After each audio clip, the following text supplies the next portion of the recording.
Welcome back. And thanks for joining us for another beautifully well conversation with your girl, Coach Nick, National Board Certified Health Coach, taking you on a self-care journey, a self-love journey as we embrace the beginning of this month. It is the start of a new month and the start of a new topic. We're talking weight loss. Weight loss surgery. We're going to talk firsthand with one of our beautifuls. Toy is joining us to share her journey through bariatric surgery. And we're equally excited because a part of her journey, a part of navigating her story is Charles Chiselet Harris with Chiselet Transformation Studios, completely transforming lives for well over 2 decades. So we have Charles joining us and Toy joining us today in this candid conversation. So let me lay the groundwork. I am not a surgeon. I am not a clinician.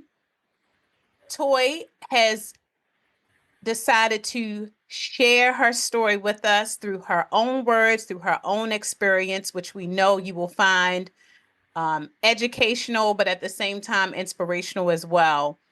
And Charles, as a transformer in his right, is going to speak from a professional in terms of personal training.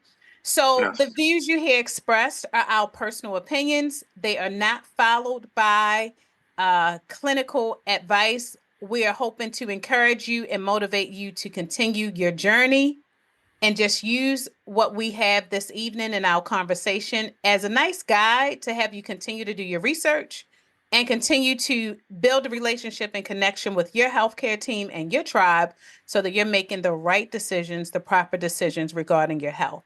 So now that I've said all the boring stuff, let's hop right in.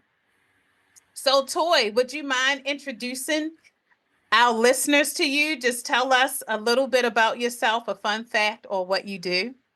So I am Toy Collier. I'm 43 years old. I will give my age. Born and raised in Baltimore. I'm single, no kids. And I think the thing that I enjoy most about life is traveling. I have been to over 25 countries across Europe, Africa, South America, and of course, North America. So. Sound like a Match.com video start, right? Yeah. That is awesome. And you say 43, you don't look a day over 31. Thank you. Yes. Now, and you're a commercial realtor, you stage houses, sounds like a whole lot of fun. So not a commercial realtor. I work in commercial real estate. There we go. But I do individual real estate on the side, and I do stage houses. So awesome. Anyone in the DMV or Baltimore area that's a real estate investor that needs a property stage, please reach out to Nick and she will get you to me. Yeah, we're going to get them to you. Thank you for sharing that.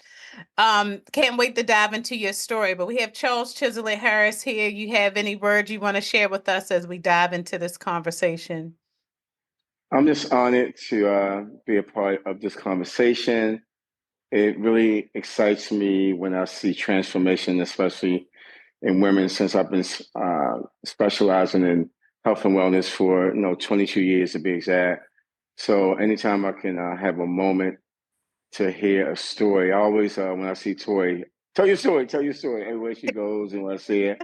So this is something that we do all the time, but we just had this platform, so grateful to be a part of it. So hey, I just want to sit back and listen and learn. Absolutely. Toy is the expert tonight. You are the expert of your story, and we're talking about bariatric surgery as a weight loss option.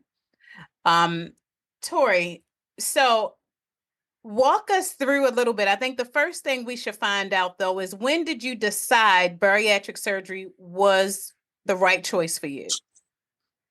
That's a loaded question. And I say it's a loaded question because I had bariatric surgery in August of 2020, which was like right during the middle of COVID, but I had actually started thinking about bariatric surgery in 2013. Wow. So you're talking about a 7-year period between thinking about it to actually making it happen. Oh, I've heard that before. That period of researching, trying to figure it out. Yeah. Maybe trying to do what you could on your own. What were some of the setbacks? And I use that word for lack of a better term, but why the 7-year wait? So I think things happen in God's time, one. And everything happens for a reason. So in 2013, I actually did not live in Maryland. I lived in Chicago, and I was there by myself. I didn't have any friends or family. And when I was in Chicago, I was at my highest weight. I was 314 pounds, and I was pre-diabetic, though, not full diabetic, but pre-diabetic. And I was extremely depressed. I was extremely tired. I was not motivated to work out. I had tried Weight Watchers. I had tried Jenny Craig. I had tried UFC kickboxing. All these things, which should definitely help you lose weight, were not helping. So when I was in Chicago, I went and I looked into bariatric surgery. And at that time, I wanted to do the lap band, which, progress 7 years out, they're not doing lap band anymore because the success rate is so low. So when I tried for it in 2013, my health insurance wouldn't approve it. And back then, there wasn't really work around the system and do this and try this, and then maybe we'll approve you. It was just a hard no, we don't cover that. We don't cover that surgery. So it's okay. I guess that's God saying it's not your time, or this is not what I want for you. Keep trying on your own. Wow. So I did. And then we get to like 2017 and I'm back in Maryland. I have support, or what have you. I start going through this process again. And this is a very vulnerable moment. Charles knows this, but full transparency, and I'll always be vulnerable.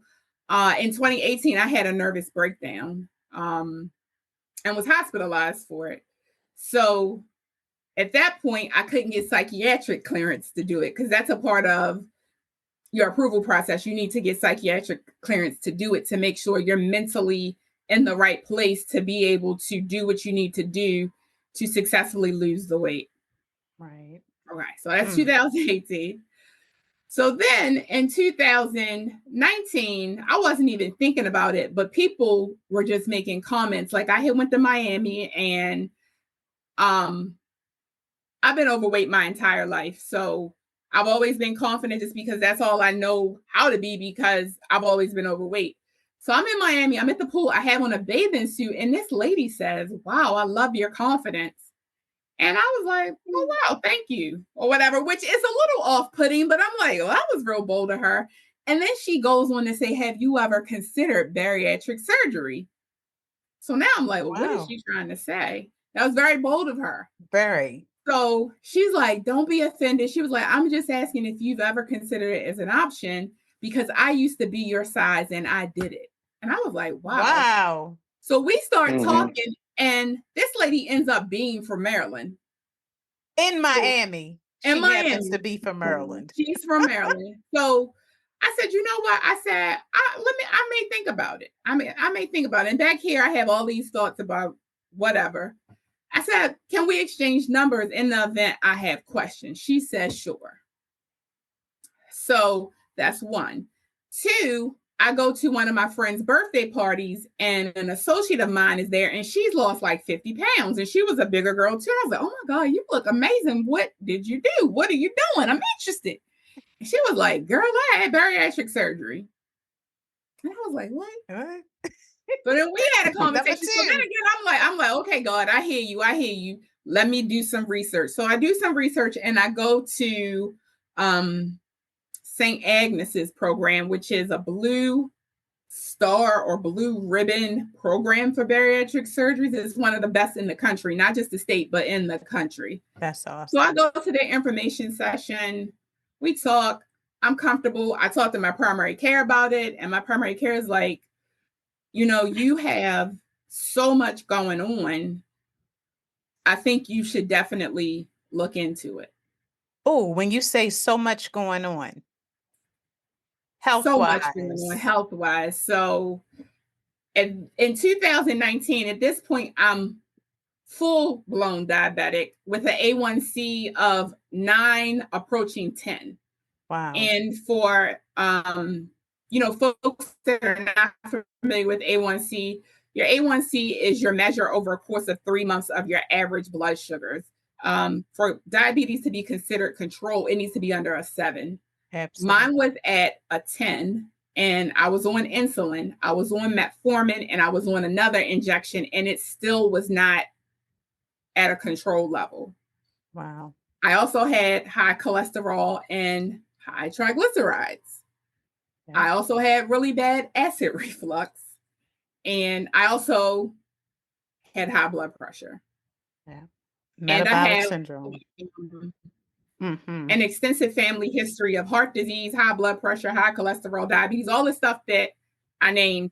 I already have a history of, and my parents were not overweight people. So, Hey. barring me not even being overweight, I still am predisposed to those conditions. Oh, wow. And you know what? You hit it on the nose. And what the pattern that you're painting so vividly for us, Toy, is it's not just the weight that's part of this decision. There are health complications. And we're not just talking about, well, I'm pre-diabetic and maybe I'll just eat a little better. 3 months later, I can get this A1C down back to normal, in the 5s, and I'm good.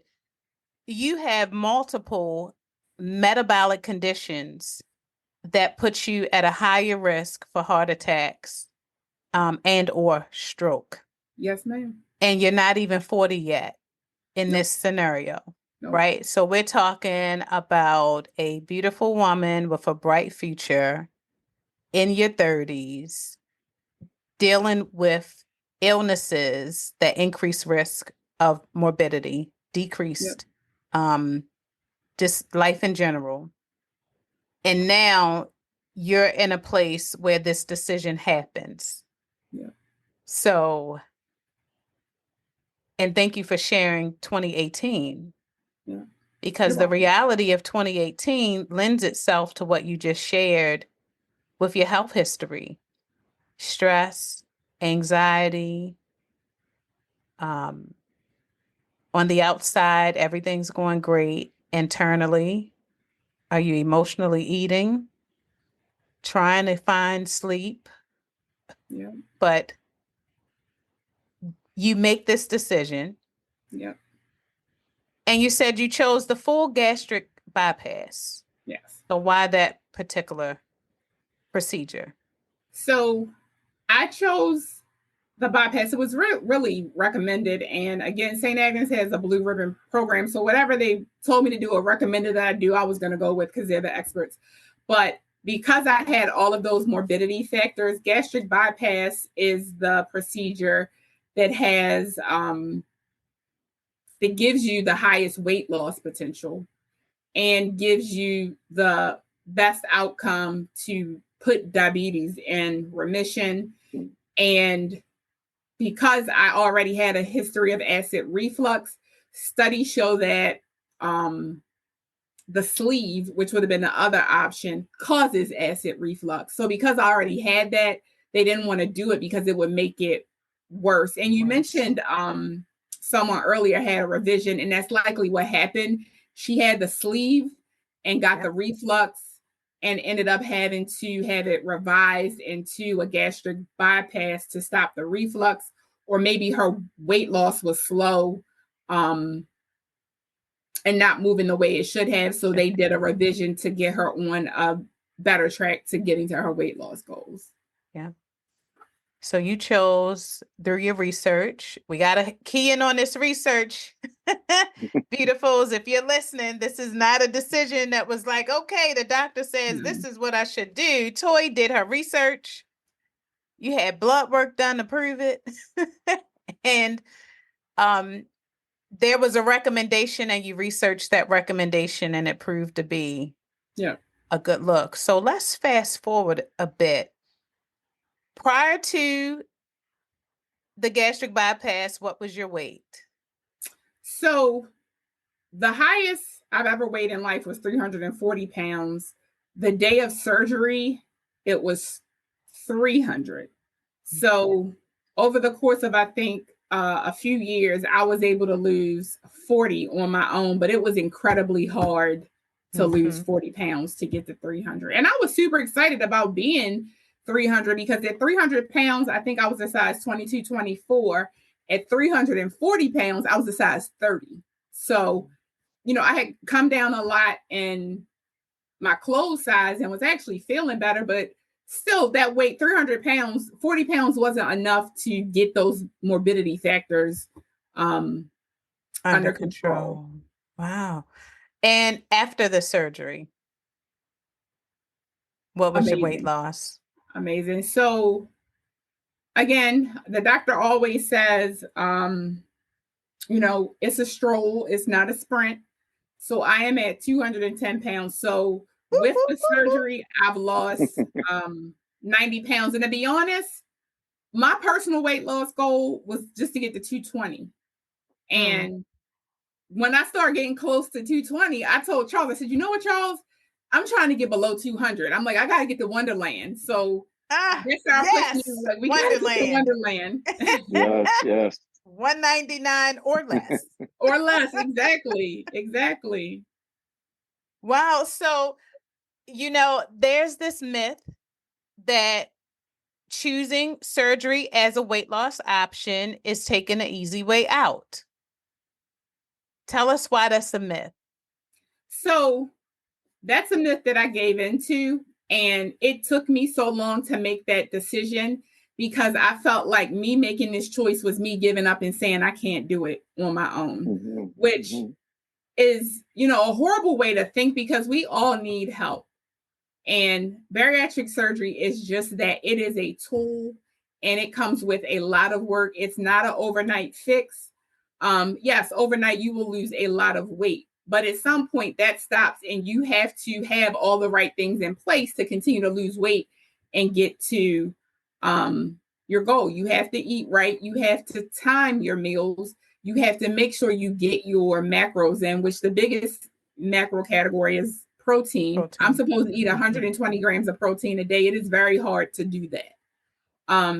You have to have a lifetime commitment of taking vitamins because, especially for me, because I had the bypass, I have malabsorption issues. So because my bowels were rerouted, food is not absorbed the way it was. So I don't get all the nutrients out of food. So you definitely have to take, vitamins. And then there are things about gastric bypass that some people talk about, some people don't. Like, you're predisposed to getting ulcers, which could be very dangerous because some people don't know how to identify if they have an ulcer, and it gets to a point where you have, a bleeding ulcer. So it's definitely not an easy fix, and it's not for everybody. And what they told me when I first started looking at it is this should not be your first time trying to lose weight. Like, people that go for bariatric surgery should typically be people who have tried for years to lose weight, and maybe they can lose some, but they can't keep it off. Or maybe they can lose some and keep it off, but they can't get to a healthy goal. So it's definitely not,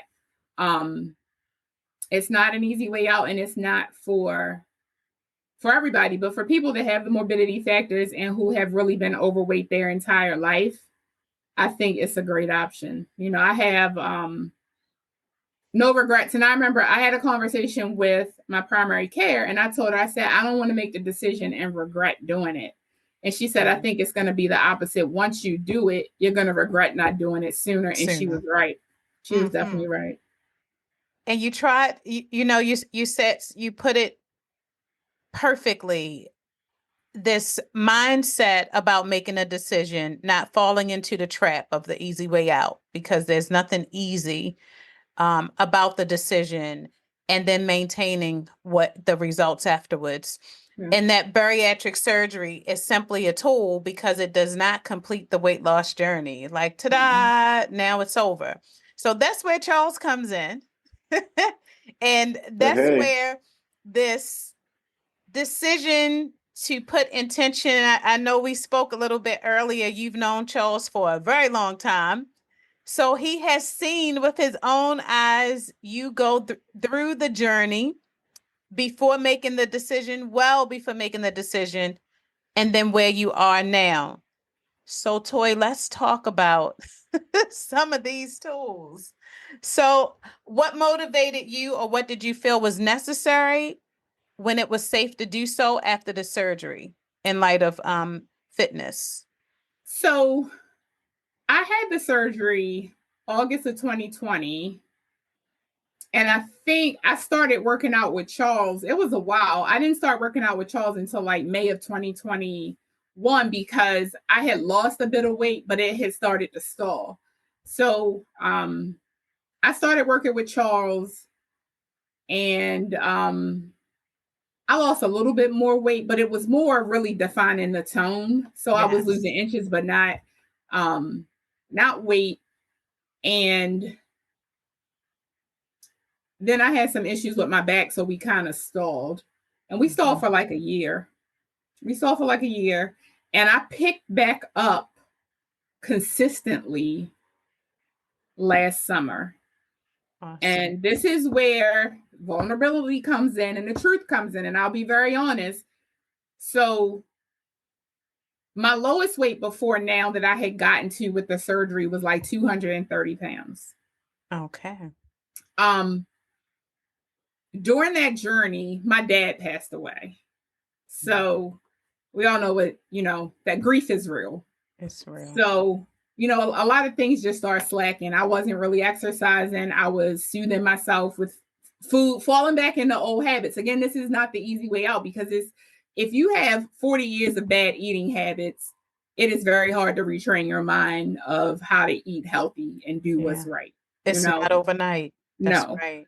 So because of that, not exercising, falling back into bad habits, being depressed, and just kind of grieving the death of my dad, I gained 20 pounds. And with that, guess what happened? Pre-diabetes. Diabetes. Not pre-diabetes, full diabetes. A1C went back to an 8. And I'm like, what is happening here?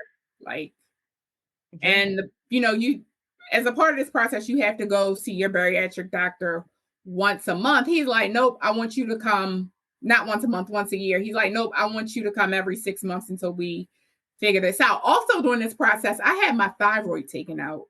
And we all know, your thyroid is critical in regulating your hormones. To help manage your weight.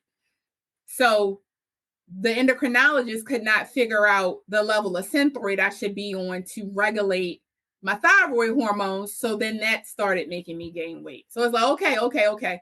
This is looking like pre-2020 again. Let me figure out what to do. So saw an endocrinologist. We got my synthroid right. I had to go back on diabetes medication, and I'm still on diabetes medication. And then I started working out with Charles again. So this time last year, I wore 250. I told you I'm down to 209. So in the course of the year, I've lost 41 pounds. My thyroid levels are now settled, and my A1C is back under a 6. Yay! Glucose being managed, blood sugar management. Yes. The power of one is self-awareness and grace, right? Life shows up and we see the impact of dealing with what life blows, right? And what happens first? It's our response system. You'll hear me say our metabolic system. It responds. On the outside, we could even glow, we can keep it moving, but guess what? That internal attack elevated the glucose, the cortisol, the stress eating, and boom, there you have it. Yeah. And it's a part of life. So bariatric surgery is just that. It's a tool. And you're just navigating through life and you decide to hop back into your routine. You're toning up. You've lost weight.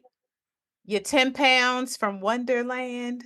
Yep. Let's talk about muscle mass, because one thing we do know about bariatric surgery, each case may be different, but the fact that when that weight loss drops, in most cases, a person can experience a decrease in muscle mass, and the need to tone up. Yeah. So how do you navigate getting that strength back? So that is my workout. Is mostly strength training. Like 15 years ago when I worked out, I was heavy on the cardio. I hate cardio now, to be honest. I hate it. I love lifting though. Like I may be in there yelling at Charles, but I do enjoy um lifting. I've never had an analysis done of where my muscle mass is. I will say I do have a lot of loose skin. If I actually had loose skin removed, I would probably be below 100 pounds, but I do have a lot of skin. But Charles will tell you I have a lot of muscle tone as well. Like he has a million videos of me because I'm very hard on my body. So he'll take videos and show me, like, look at your arms. Like your arms are so defined. And I kind of always had really muscular legs, but my legs again are really really defined. I think the key is, this is pivotal. The key, if you are going to have bariatric surgery and you have a trainer, you need to go with a top-notch trainer that understands women's bodies and understands what bariatric surgery does to your body. So they can train you appropriately. Because if you don't have somebody with those understandings, you're going to miss your goals. And you're not going to be trained properly. And you may even be trained and injure yourself. And I actually told one of my friends this. It's like, I've worked with quite a few trainers over 20 years. I really have. I don't think I've ever told Charles this. I have never hurt myself with Charles. I hurt myself with every other trainer, but I have never injured myself with Charles, ever. We're going to get Charles to chime in. Thanks for sharing that. Like there's a strategy behind this. There's nothing basic about it. Charles, tell us, what does a workout look like for someone who's had bariatric surgery? Well, every scenario in person is different. It's just a matter of knowing the client, knowing their strengths, their weaknesses, and really, when you do, weight training, and that's why it's called personal training, because every program is designed for that particular situation. And just knowing what Toy goal is and was at that time is half the battle. And just, being a part, like she said, it's just having a trainer as a tool. It's not a situation where it's a cop out. It's just like having a manual screwdriver or an electric screwdriver. Who use a manual screwdriver at any for any situation? Now you have an electric screwdriver to get the job done faster and better and more efficiently. So just knowing her strengths, knowing some of her challenges, and make sure she's just consistent. Because every time you show up, you're gonna put muscle on. So just making sure she's consistent and give her the motivation mentally to show up to the gym. It's not the destination, it's the journey. So I'm just excited about the journey so far and just showing up, as a trainer, you just want clients to come and just keep them motivated to see the end of the rainbow. Absolutely. It's personal training, a personalized plan. Yes. And the power of lifting weights. You hit it on the nose, Toy. You said, look, cardio, okay, but yes, I need to build. I need to be strong. I need to tone. And this is not something where you just go, well, I know afterwards I need to work out. But have you had a trusted professional who also knows how to train you in a way to help you avoid or minimize injury? And that is super important. It's we're in I know there was something else I had to bring out. And your transparency is just, couldn't ask for a better way for you to put it. You chose the best program through your research to go through for the surgery. I'm sure you dotted the I's and crossed the T's, that big old booklet they gave you, that you combed through it. And you have a healthcare team that has not left you. You are still consistent with the healthcare team. Now, you said August 19th, that was 2020. You're getting ready to come up on 4 years. But here we go. We blink, just like we're in March now. We blink. We're in 2025. Yeah. That's your 5th year milestone. What could happen or typically happens? Because I know you've seen the research. I know you've heard about the 5 year. What could happen 5 years post surgery? So a lot of people do gain some weight back, and I mean, there's an influencer I follow. She had her surgery maybe 8 months before I did, and she lost a lot of weight and looks so good. Mm. And she's gained like 80 pounds back. And I'm like, what are we gonna do now, sis? Like, Right. what's the plan now? So, my plan is to really stick with the basics and watch what I eat and make sure I'm focused on protein, which should always be your goal.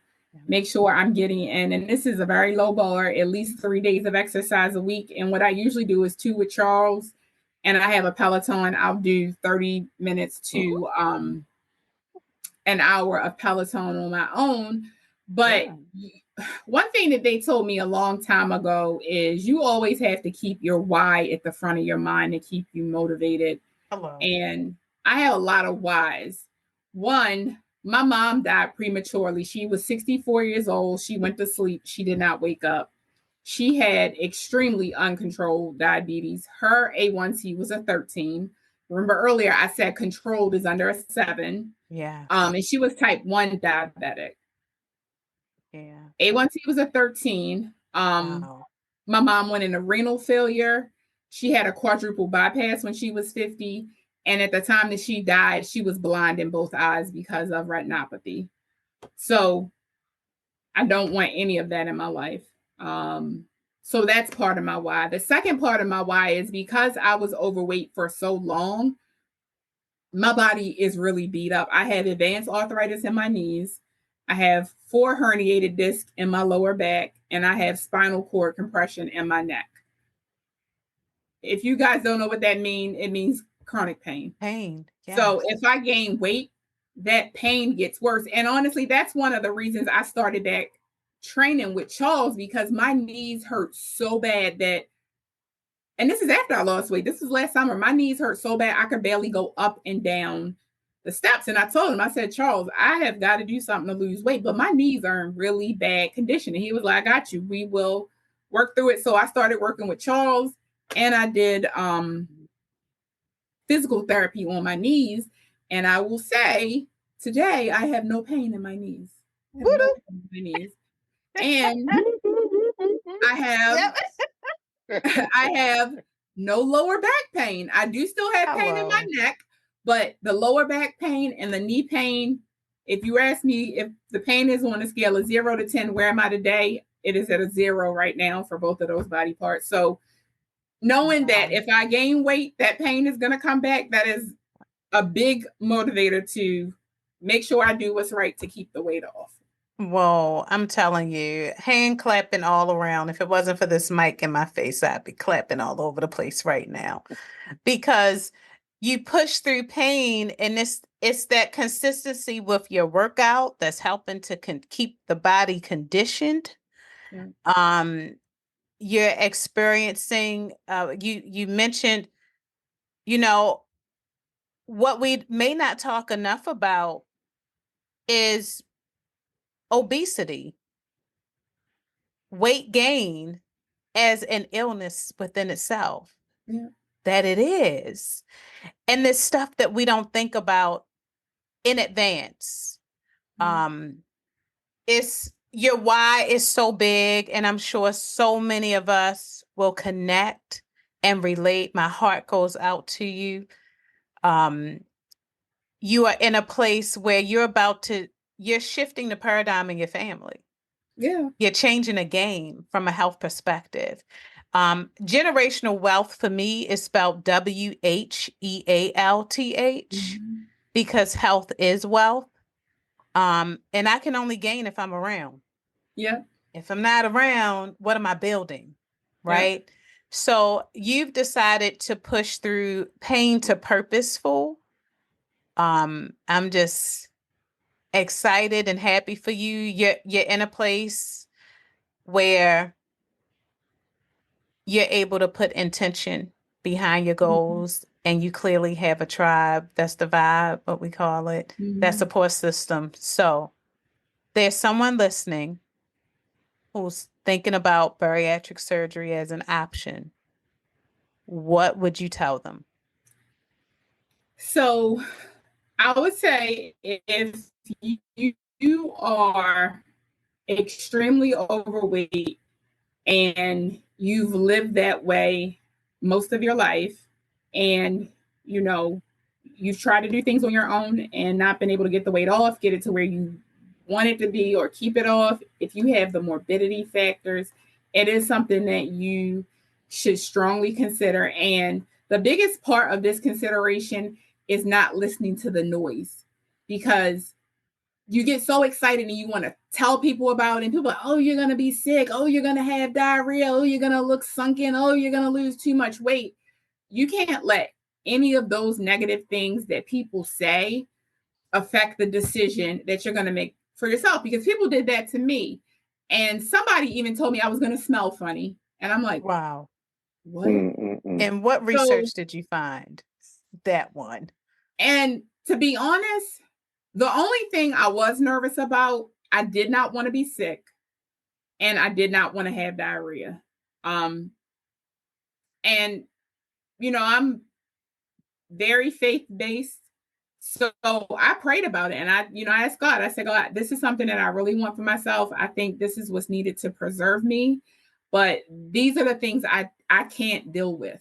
And every surgery comes with a risk. But I said it. I said I don't want to lose too much weight and look sick.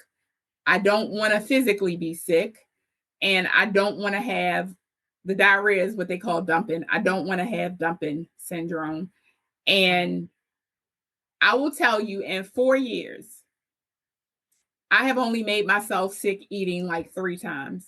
Mm. And I was telling my primary care about this, and she said, "You know why you've not been sick?" And I said, "Why?" She was like, "That's not by chance." She was like, "You did the work to learn how to eat before you had the surgery. Oh, So you know not to overeat. Mm-hmm. You went yeah. in not overeating. The people that don't do the work and they go in and they still gorge themselves, yes, you're going to be sick. Oh, yeah. You're going to be sick." There's work before this happens. And that's something we didn't touch on because I had us fast forward to the surgery, how you've been living life beautifully, navigating this, having grace for those up and down turns. But that pre work, we know it's mind work. But beyond the mind work, what are they recommending happens before the date of surgery? How does life change to prepare before surgery? So, before surgery, they want you to get into an exercise um, routine, and nothing extreme, because most people that are doing bariatric surgery are extremely overweight. So they don't want you to do anything extreme because they don't want you to hurt yourself. So just start taking the steps, Hmm. going for walks around the block and building up to 30 minutes and then building up to an hour of exercise. They don't give you an amount of days, they just say most days of the week. Starting to really document what you eat so you can understand your eating patterns, and trying to really focus more on eating more protein and vegetables and lighter carbs. Another key piece to this is water, Hmm. because a lot of bariatric patients get extremely dehydrated. So part of the work is making sure you're getting your 64 ounces of water in a day, which has never been a problem for me because I'm a water drinker, but that is a challenge for a lot of people. And then the other part of it is really doing the mental work, which again, full transparency and Black girl moment. I have been doing therapy since 2011 when my mom died. So I'm good on the therapy piece. I've always been willing to do that work, but you really have to do the work to address mentally, why do I overeat? What is my unhealthy relationship with food so that you can break those habits? Now, I will tell you this in full transparency. One of the problems with bariatric surgery is transfer addictions. So you can't overeat anymore. So you might gamble. You might have a sex addiction. You might overshop. You might become an alcoholic. These are very real things. And I know other bariatric patients that have experienced all of them. Mine has transferred to a shopping addiction. And I had to really sit myself down and have a conversation with myself like, self, we're not going to go broke doing this. And part of the shopping addiction is I can fit clothes from anywhere now. There you Stuff go. I It's the could never fit clothes. before. Mm-hmm, So I want mm-hmm. to shop everywhere. I want to And get look all the good too. clothes. Yeah. Yep. So anyway, back to your question. Part of the work is doing the psychiatric work. And then another critical piece is just building your support team, because it's not easy. And those first 6 weeks after surgery is really hard because you're on a liquid diet. Yeah. And I a wanted you soft to food bring that diet. out. Oh. And it's mind over matter because you're not hungry. You will not be hungry, but you're used to chewing. And during my 6 weeks out, first 6 weeks out, I'm not going to lie, I had a moment where I put food in my mouth and chewed it up and spit it out just so I could taste it. Because that's what you're used to doing. You know what I mean? And food addiction is very real. It's But, real. these are things that people may not tell you because they're embarrassed. I have no shame. I literally, and it was on several occasions, I would ask my friend, and he did it, and he should not have. Can you get me a taco? He would give me a taco. I would chew it up, and I would spit it out. I did that a couple of times. But I will take progress. I did not swallow it, because if I swallowed it, it probably would have made me. It would have made you sick. Yes. Mm-hmm. And it is the transfer of addiction, because at the end of the day, weight gain. I'll just say health. There have been times where I've been challenged with health where I was at my lowest weight, with the metabolic system still under attack, right? But when we think about it, at the end of the day, emotional triggers, finding a way to cope, finding a way to deal, affects our health overall. Yeah. And if you have over time gained weight and that connection is emotionally eating, if I haven't fixed the trigger to why I'm deciding to do what I do, then there will be a replacement, as you mentioned, the transfer. So now I have to find a new coping mechanism. Absolutely. What's my new coping strategy? What will it be? But that's 6 weeks of the liquid diet, is something I know we have to talk a lot more about. How does a person mentally prepare to embrace that change? And what makes you think, if you're struggling prior to surgery with incorporating these healthy habits, like at least developing somewhat of a like to fitness, somewhat of an interest and a willingness to change food, then therein lies the struggle after the surgery and the complications.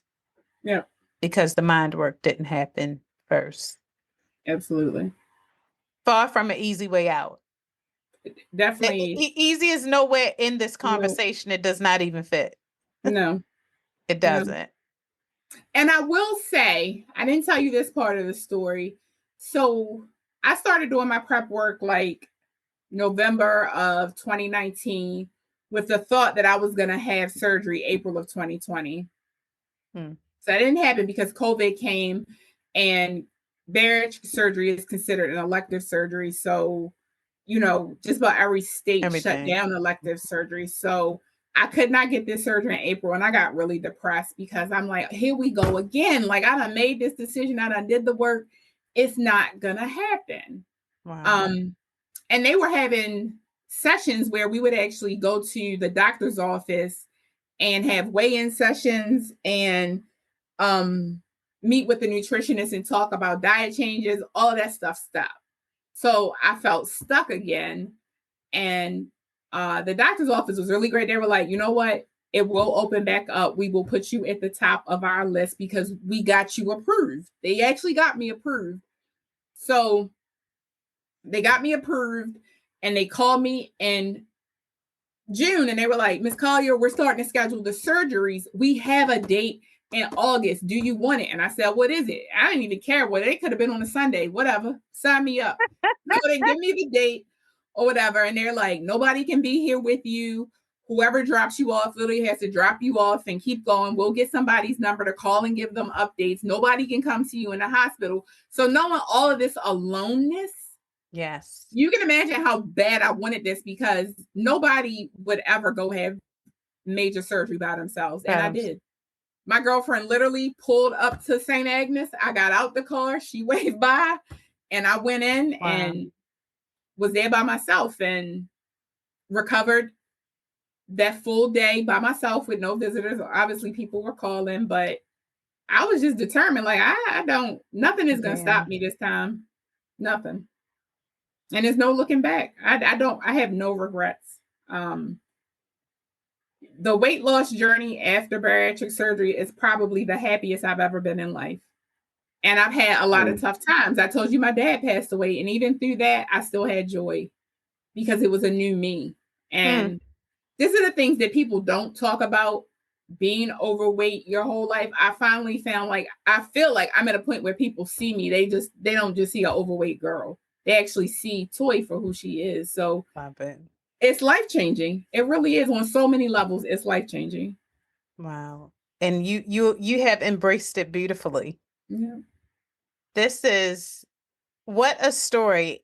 And we've only scratched the surface. So just imagine in this brief time together, I want us, wherever you're listening to this, applaud Toy for being transparent, open, and honest, and sharing so many gems. I hope you caught the gems because this is triumph over tragedy, purposeful, intention, focus. We're talking about navigating with at a time throughout a pandemic. I mean, bariatric surgery, it's still in the height of the pandemic because we're talking 2020. Yeah. But this journey through various trials in your life and how it impacted your health. And then being in a place now today where you can say, look, I'm good with who I am. Mm-hmm. And that there was a struggle with overweight Toy. There was, and rightfully so with everything you've gone through. But that now, despite all of the trials, the hiccups in healthcare, 1 minute insurance don't cover it. The next minute we get a global pandemic. I mean, a global pandemic stopped your surgery. Yeah. Like with major question marks. Yep. Like first of all, this surgery is not happening. Oh, and we can't tell you when it might. All we can say is we know that one day it's going to happen, but when we can't even give you an estimate at this time, and you have mentally prepared yourself to get ready. So the mind work, I tell you, girl, you are stronger than what's that glue we use to put them fingernails on? Because I swear. Super glue. Gorilla glue. Yeah. It's gorilla glue. I'm telling you. Yeah. Strong like glue. And you have a support system that includes Charles. We want everyone to reach out to Charles. We're talking, and I'm not just saying this. I know trainers too. I know excellent trainers. We need to make sure that we're working with people who are credentialed with a track record for success, who is not using a cookie cutter approach with you, who's willing to see where you are through a body composition analysis, a conversation We're talking a relationship and not just the time slot that you're in, right? How important that is. And most importantly, you know, instead of weight loss, I always say it's the gain life journey. Yeah. Because at the end of the day, everything that we're doing is working towards our ability to be able to gain fulfillment, satisfaction, love, and joy in life. And we Yeah. do it beautifully. Mm-hmm. So, Toy, Charles, thank you both for hopping on. When I post this podcast, you'll see how you can connect, because I'm sure on your socials, Toy, you are still sharing your journey, or that they can just get to see the even more confident Toy. I'll use the language from Miami. And how people pop into your life at different times, and you may question, where is this leading to, only to find that it's another person helping you to embrace what's next for you, what's there for you. And then Charles, we all know Charles. Charles, we're going to Chisel It Transformation Center, brand new facility. You have to check it out on Red Run. If you were with Charles before back in the day, well, you can look him up and find him now. If you're inspired because you've never met him, now you know you have an opportunity to go out and check out one of not only one of the classes, but to be able to see what you can do, how they can help you transform as well. And definitely the plug, we are here for you. Toy brought it out in her conversation, the mind work, stress, battling life stressors. We all know the deal. The Beautifully Well approach is to support that stress management piece that's needed so that you are organically ready to embrace those changes that have led Toy successfully. So, Toy, we can't wait to connect with you again. Mm-hmm. Charles, thanks again for hanging All out. right.